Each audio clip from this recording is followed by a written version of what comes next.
अस्सलामु अलैकुम वरहमतुल्लाहि वबरकातुहू। रमज़ान मुबारक में एक सबसे बड़ा सवाल ये किया जाता है कि ज़कात फ़र्ज़ किस पर होगी, ये ज़कात किन लोगों पर वाजिब है, उसके लिए शरीयत ने क्या क्या टर्म्स एंड कंडीशन डाली है या उसके लिए क्या क्या शराइत है, ये सवाल आम तौर पर किया जाता है। आज के इस वीडियो में हम डिटेल के साथ बताएंगे कि ज़कात के वाजिब होने के लिए कौन कौन सी चीज़ें शर्त हैं।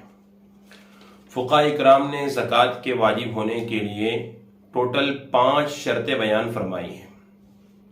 पहली शर्त यह है कि इंसान के पास निसाब के बक़दर माल हो, चाहे सोना हो, चांदी हो, या कैश में रुपये पैसे मौजूद हो, या बिजनेस का सामान हो, वगैरह वगैरह। निसाब की मिकदार को अगर वो पहुंच जाता है तो उसके ऊपर ज़कात फ़र्ज हो जाएगी। अब ये निसाब किसे कहा जाता है, हम आखिर में डिटेल के साथ बताएंगे कि निसाब किसे कहा जाता है और 2023 में कितना निसाब बन रहा है कि जिसकी वजह से आदमी साहिब निसाब कहलाएगा और उसके ऊपर ज़कात फ़र्ज हो जाएगी। दूसरी शर्त यह है कि जो माल है उसके ऊपर उसकी मिल्कियत ताम हो, मुकम्मल हो। ऐसा ना हो कि मिल्कियत तो जाहिर में दिख रही है लेकिन उसका कब्जा ही नहीं है, उसके कब्जे में वो माल ही नहीं है, उसके अंडर में माल ही नहीं है। तो दूसरी शर्त है कि मिल्कियत मुकम्मल हो, ताम हो। तीसरी शर्त यह है कि जो निसाब है वो ज़रूरत असलिया से ज़ायद हो, यानी उसकी जो रोज़मर्रा की ज़रूरियात है उसके अंदर वो न हो बल्कि उनसे अलाहिदा हो। चौथी शर्त यह है कि निसाब कर्ज से खाली हो, कि निसाब तो है यानी उतनी मुतय्यन मिकदार उसके पास मौजूद है लेकिन उसके ऊपर कर्ज वगैरह भी आता है। तो अब अगर ऐसी सूरत में कर्ज वगैरह आता है तो कर्ज को पहले अलाहिदा करेंगे और उसके बाद देखेंगे। तो चौथी शर्त यह है कि निसाब कर्ज से खाली हो।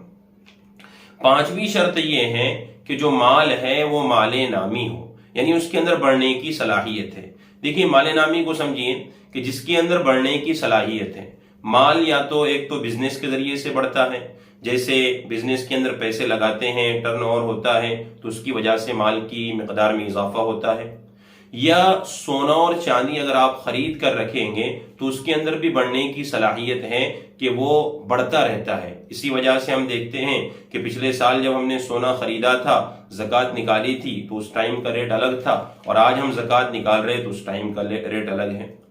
खैर, ये 5 शर्तें हैं। अगर ये 5 शर्तें पाई जाती है तो अब उस इंसान के ऊपर ज़कात फ़र्ज हो जाएगी।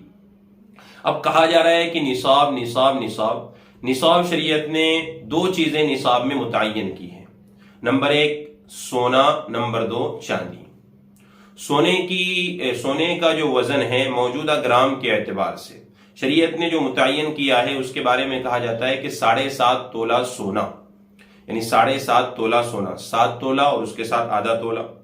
अगर हमारे दौर के एतबार से अगर हम देखेंगे तो इसका वजन बन जाता है 87 ग्राम 480 मिलीग्राम। 87 ग्राम 480 मिलीग्राम, यानी तकरीबन पौने 9 तोला। और चांदी का जो निसाब बयान किया है, चांदी का निसाब है 52.5 तोला चांदी। अब 52.5 तोला चांदी अगर हम हमारे दौर के एतबार से देखेंगे तो इसकी मिकदार बन जाती है 612 ग्राम 360 मिलीग्राम। 612 ग्राम 360 मिलीग्राम, यानी तकरीबन 161 तोला इसकी मिकदार बन जाएगी। अब अगर हम रेट देखेंगे चांदी का, जो आजकल रेट चल रहा है, तो पर ग्राम चांदी का रेट है 70 रुपये, यानी 70 रुपये में 1 ग्राम चांदी आप खरीद सकते हैं। इस एतबार से अगर आप 612 ग्राम 360 मिलीग्राम का रेट निकालेंगे तो तकरीबन रेट निकल जाएगा 45,314 रुपये 64 पैसे। 45,314 रुपये 64 पैसे। जिस किसी इंसान के पास 45,314 रुपये आज की तारीख में मौजूद है और उसके ऊपर साल गुजर गया है और साथ में जो शराइत बयान की गई है ऊपर, वो शराइत अगर मौजूद है, ऐसे इंसान के ऊपर ज़कात फ़र्ज हो जाएंगी। ज़कात निकालना ज़रूरी है। अगर वो ज़कात नहीं निकालता है तो गुनहगार होगा। हम देखिए कितने लोग ऐसे होंगे आज के दौर में कि जिनके पास इतनी मिकदार मौजूद है, इतना अमाउंट मौजूद है, चाहे कैश में अमाउंट मौजूद हो یا اکاؤنٹ میں موجود ہو یا اتنی مقدار کا سونا اور چاندی ہو تو ان میں سے جو بھی شکل ہوگی اس کے اوپر زکوٰۃ فرض ہو جائیں گی۔ شریعت کی اصطلاح میں اسے صاحب استطاعت کہا جاتا ہے اور ایسے انسان پر زکوٰۃ نکالنا ضروری ہے۔ اگر نہیں نکالے گا تو قرآن کریم کے اندر بڑی سخت وعید آئی ہوئی ہے، اس لیے اس سے ہمیں ڈرنے کی ضرورت ہے۔